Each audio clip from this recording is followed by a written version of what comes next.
Hello, I'm Lorelli Medina, a junior at Heritage High School.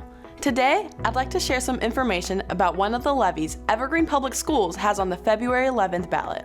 The Safety, Security, and Technology Capital Levy, or SSTC levy, will replace an expiring 6-year levy passed in 2019. It is not a new tax. The SSTC levy, Proposition 8, will continue funding for emergency response systems, cybersecurity, and internet safety software to help keep students safe at all of our schools.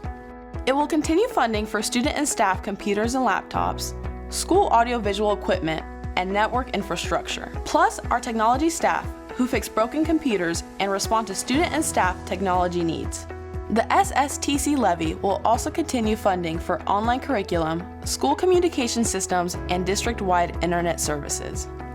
Together, the replacement SSTC levy and the replacement EP&O levy cover a 13.5% budget gap between what the state of Washington provides for education and what it costs to operate our schools. For more information on these levies, please visit the district's website at evergreenps.org/levy. And please remember to vote on February 11th. Thanks for watching.